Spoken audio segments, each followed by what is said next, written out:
Olá, amigos telespectadores da TV Araguaia. Estamos de volta no nosso segundo bloco do Saúde é Tudo. E hoje o nosso assunto é obesidade. E hoje o nosso entrevistado e o nosso convidado é o Dr. Jorge Luiz de Matos Eve, da Clínica Gastrocentro aqui da cidade de Palmas. Dr. Jorge, continuando então o nosso bate-papo, a nossa entrevista, entre alguns fatores da obesidade estão o estresse e a ansiedade. E muita gente se identifica com isso, não é? Nesse caso, como controlar? É possível ter um controle sobre isso?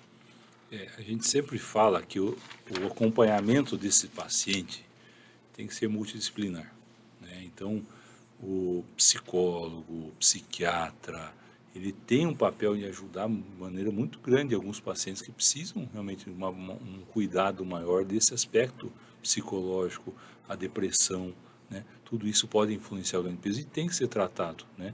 E a doença não é má vontade do paciente, não é frescura, o estresse é da personalidade da pessoa.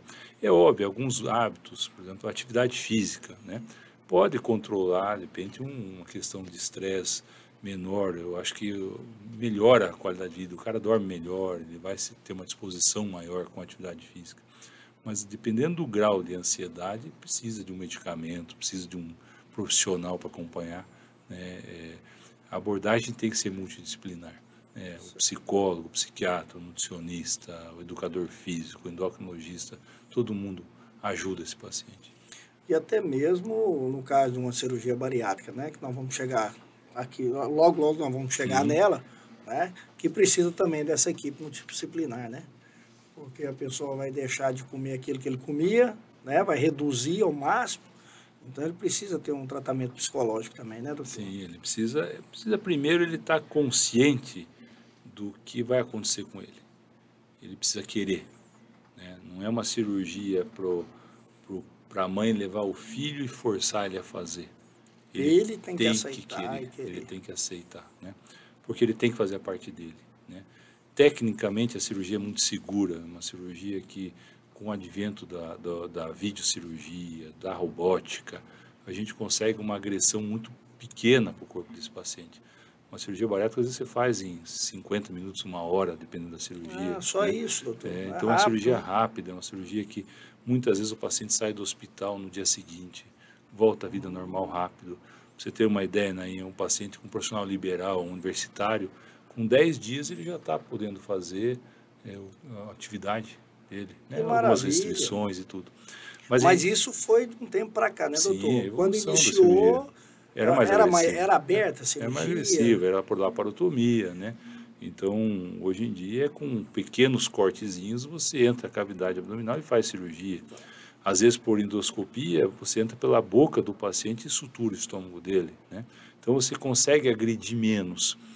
Mas, para que o paciente ter resultado, ele tem que estar consciente que ele tem que fazer a parte dele. Que ele vai também dar conta mais de comer o que ele comia, né, doutor? Então, a cirurgia é um freio, né? Se ele comer muito rápido, se ele comer depressa, a tendência é passar mal, né? Mas ele tem que selecionar alimentos, né? Eu vou te dar um exemplo que eu tive na pandemia.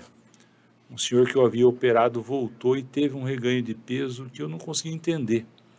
E aí, conversando com ele, ele comprava um saco de laranja por semana e tomava suco de laranja o dia inteiro. Sem açúcar, só pelo açúcar da laranja, ele ganhou peso, né?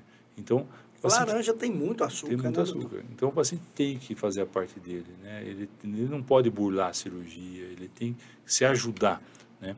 E a cirurgia é uma ferramenta que ajuda ele a se ajudar, né? Um exemplo, a atividade física, né? Hoje eu atendi uma paciente que chorou no consultório que ela não ia para a academia porque ela achava que todo mundo olhava para ela e estava olhando para ela com os olhos de desprezo, né? Ela não se sentia bem na academia, com a roupa. Quando a gente opera, com 1 mês, um paciente de 100 quilos vai para 90. 1 mês. Perde 10 quilos no mês. Ele vai para atividade física. Ele vai ter resposta rápido, ele vai ver o corpo dele mudar. Então, eu sempre bato nessa tecla desse incentivo dele se valorizar e valorizar esse momento dele, né? Porque esse paciente que passa a fazer atividade física nesse momento de perda de peso, não é um candidato a reganhar peso.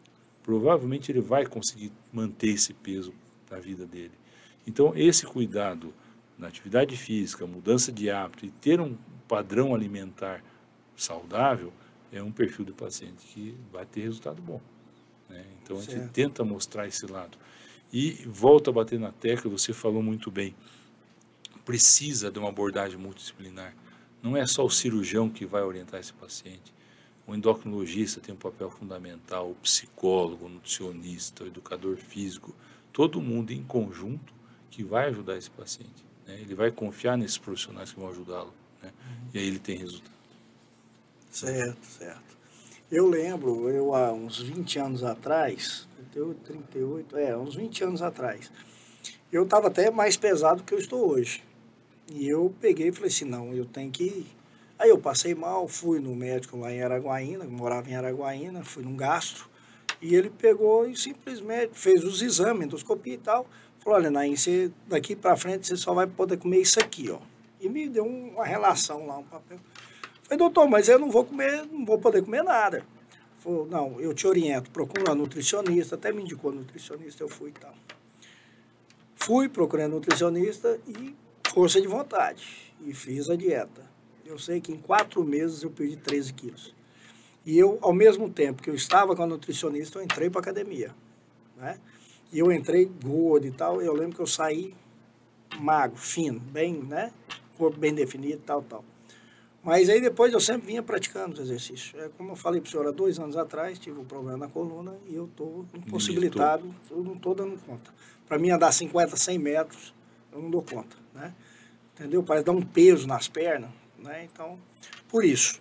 Mas eu sei que fazendo atividade física e a pessoa seguindo à risca a dieta, não tem erro, né? A pessoa consegue. E assim, ele consegue com isso auxiliar, nós estávamos falando de cirurgia, consegue auxiliar o resultado que a cirurgia proporciona para ele. Ele consegue usar bem a ferramenta que está na mão dele, né? Uma ferramenta que diminui o estômago, cabe menos comida, uma ferramenta que mexe com os hormônios, uma cirurgia metabólica, uma cirurgia que tem um pouco de desabsorção também. Então, tudo isso em conjunto ajuda ele a controlar o peso. Se ele não tiver pequenos escapes, não vai fazer ele ganhar peso, né? Então, pequenos deslizes, né? Então, a cirurgia ajuda muito. A cirurgia bariátrica, doutor, ela tem, por exemplo, tem essa que o senhor falou, que faz por endoscopia, que vai pela boca, né, e tal, não precisa. Tem as de vídeo, né, que faz a pequena perfuração e você faz.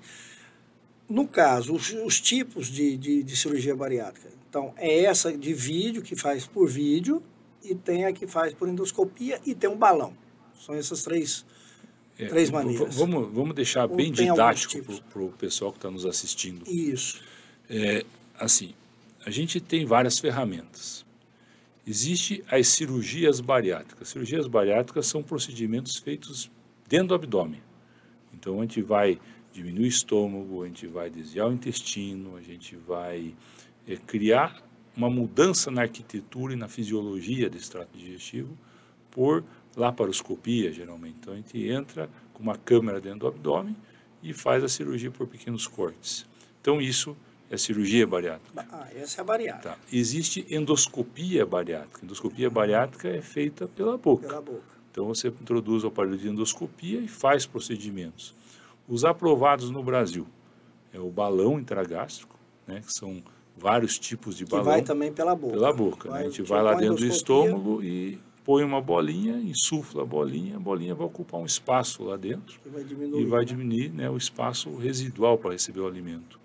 E existe a segunda aprovada, que é a endossutura, ou gastroplastia endoscópica, onde a gente entra com o endoscópio e consegue colocar um porta-agulha lá na ponta do endoscópio. Então, pela boca do paciente, a gente vai dentro do estômago e reduz o tamanho do estômago suturando, né? Então, isso é endoscopia bariátrica, né? Não é cirurgia bariátrica. Entendi agora. Entendi, doutor. Bom, quando a gente fala de perda de peso, né, nós falamos em padrão estético. Então, nesse sentido, a pessoa tem pressa, né? Elas querem emagrecer rápido, de uma maneira mais rápida. Nesse caso, elas optam pela cirurgia bariátrica. Tá certo? qual o risco que o paciente tem, doutor, quando ele procura esse tipo de cirurgia de forma rápida, né? Às vezes ele quer chegar lá no senhor e falar, não, eu quero fazer a bariátrica e tal. Nós sabemos que tem um processo, né? Então, de forma acelerada, e para quem é indicado esse procedimento? Aí, essa é uma pergunta bem importante, porque realmente o paciente, depois de tudo que ele sofre, às vezes ele chega na gente e doutor, não aguento mais, né? Eu quero resolver isso aqui, eu estou sofrendo, eu estou, né? Isso tem os dois lados da situação. Essa querer fazer rápido, a gente não pode nunca extrapolar passos de um preparo para o paciente ter uma segurança na cirurgia e ter um resultado adequado. Então, a gente tem que tomar muito cuidado com essa pressa. É importante que o paciente passe as avaliações, os exames todos necessários para fazer a cirurgia com segurança. Inclusive pela equipe também, multiprofissional, né? Psicólogo, então, nutricionista. Exato, e isso pode levar um tempo, né? O importante, assim, eu falo, a cirurgia bariátrica não é urgência, não precisa a gente fazer correndo, né? Tem que preparar bem o paciente, é uma cirurgia que é uma cirurgia grande, que vai mexer bastante com o paciente, ele tem que estar bem preparado, então não pode nunca a gente pular passos, tem que fazer a coisa com segurança. A cirurgia é muito segura, o índice de mortalidade é muito baixo. Antigamente aconteceram casos, né, maior. de vinha a óbito, era maior, hoje está mais tranquilo, hoje em dia, a literatura mostra que é menos de 0,3% o índice de mortalidade, né? E a gente opera pessoas infartadas, diabéticas, não existe limite para a idade, opera idosos, né? Então, realmente são pessoas que estão mais expostas a um risco. Entendi, doutor. Bom, minha técnica acabou de nos avisar aqui que nós vamos para um pequeno intervalo comercial. Eu peço a vocês, nossos telespectadores, que não saiam daí. Nos aguarde. Dentro de 2 minutos estaremos de volta.